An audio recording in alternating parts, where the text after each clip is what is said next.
Hello. So, if you're just meeting this content for the first time, I know you're wondering what's this one about. So, this is about the 10 things that Peter Obi needs to do to win 2027 election. We've been going through a series of the 10 things that Peter Obi needs to do. This is the seventh one. So, if you're just meeting this for the first time, I want to encourage you to watch it to the end. It's about 8 to 10 minutes.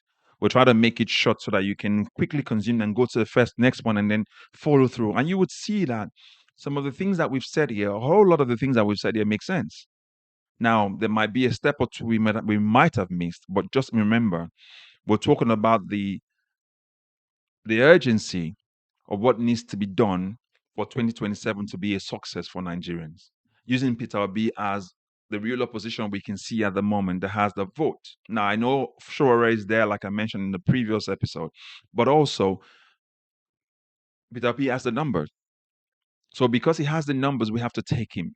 Okay, so we've gone through the first six things that Peter B needs to do. We're going to talk about the seventh one, but if you're meeting this content for the first time, please like, share, subscribe, and put your comments in the comment section down below. We want change in Nigeria, and we need each and every one of us to be part of that change.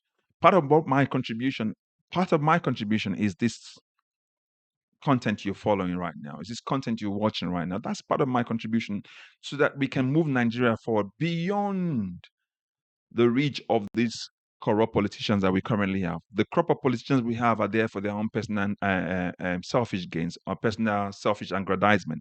We want to move beyond them. We want to move to another level.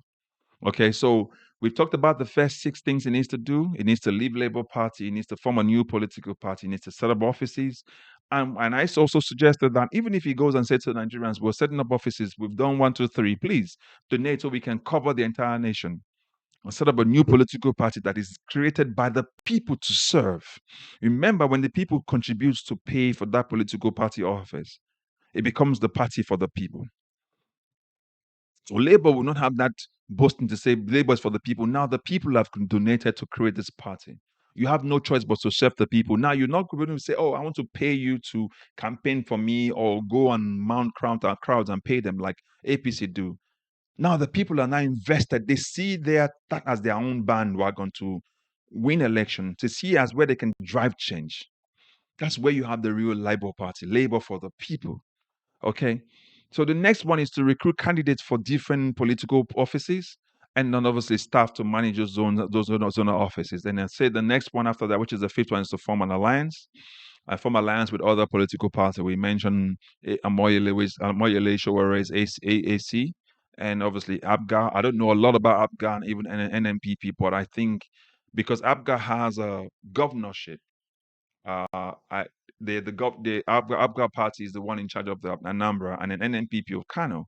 That gives you two party plus um, Abia State, which is Alex Otis' um, reign at the moment. So you know what? It gives you three. So we need to then wrestle about 10 to 15 out of the hands of APC and PDP. We know Peter B and the Labour Party won those states. We know, but it was rigged. Okay, even Lagos State too as well. So Lagos State for me is up in it's in the it's everything out for Lagos State right now. Lagos State can be won over. Nigerians don't want APC anymore in Lagos State. So Lagos State can be won over. Okay. So the seventh thing that Peter B needs to then do after they start to mount this opposition is to now start to carry out voter sensitization. Voter sensitization is great. That's where you will talk about um, that's where you talk about helping people understand the negative side of stealing ballot paper. That's when you have to help people understand early enough why they shouldn't sell their votes. Because now the politicians have made them put them in poverty. They made them hungry. They give them 5,000 to steal their vote from them, and they use that 5,000 to collect 5 million in return.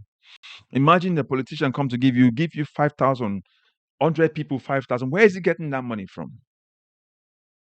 Do you think he will not get the money back when he steals from when he gets into office? The people that contributed those 5,000 to give to all of you in your village, do you not think that they will get their money back? It's an investment. Okay?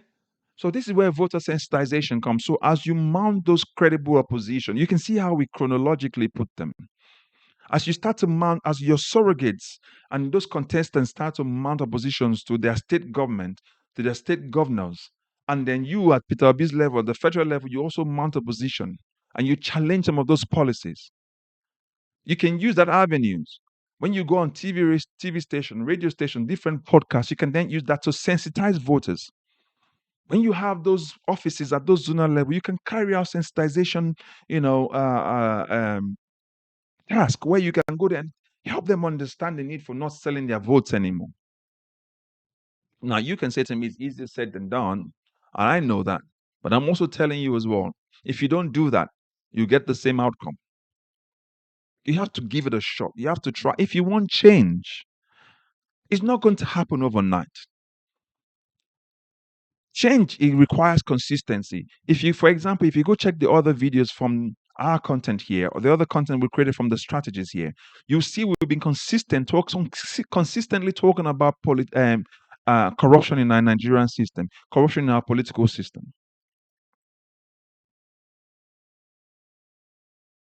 And I think in this video, if you watch it, when they ask Obi about demonetizing um, Nigerian political, just remove money from the Nigerian political. It talks. That's what we need to do because that's why we have people who who were stealing.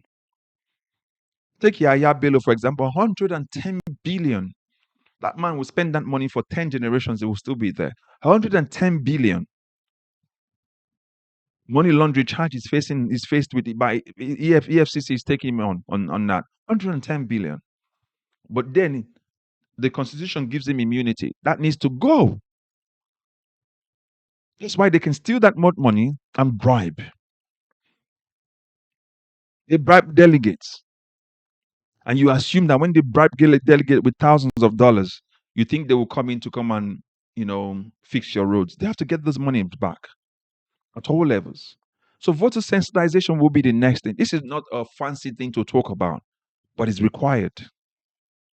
It's required. You have to carry those voter sensitization, go to the streets, speak to the area boys they used to burn the ballot. Ask them, did your life get better after you burned the ballot?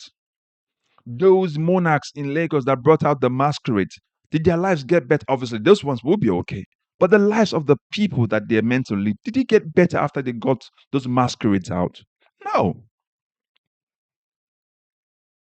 This is where voter sensitization comes in. Okay? So the number 7 thing is voter sensitization. We need to sensitize the voters. We need to let them understand the issues with them selling their vote. We need to let them understand the issues with them, rigging election or burning ballot paper or committing crimes against their own fellow citizens who are suffering because of these politicians. Do you understand? So that's what is required from each and every one of us. That's why this content is out there so you can share with other people and they too can share with others. And from there on, we can then reach one person at a time. We can then start to see the change that we want. We need to be consistent so that that guy who was the area boy on the road, that guy would have snatched your phone once he sees a message like this and why he needs to make sure the system works so that he can have a better shot. If not him, his children, so that they wouldn't end up on the street like he's doing. Do you understand? So again, if you're meeting this content for the first time, please like, share, and subscribe. Subscribe so that you will get uh notification once we release new ones as well. But again, watch the first 6 if you've not done that yet. Please watch the first 6, and then this is the 7th one, which is the voter sensitization. After you've done all of this work, after you've mounted as Peter Obi, after he's mounted and him and his surrogates are doing that, we can then raise the stake. Because as you sensitize the voters, you raise the stake. Let them see what is involved in 2027, which is going to be the 8th thing that Peter Obi will be need to do. So I'll say to you, please watch the next one after these, okay? We're releasing them together. So you just watch everything from 1 to 10. And I'm telling you, you will not be bored. Okay? Don't worry about seeing my face. Just remember, this is the point where we need to make the changes. And 2027 is in sight. Listen, APC, PDP ain't sleeping. They're already forming their own plans. As Nigerians, we need to form our own plans to make Nigeria a better place. Do you understand? So please like, share, and subscribe. Okay. On to the next one. See you later. God bless you. Bye and thanks for now.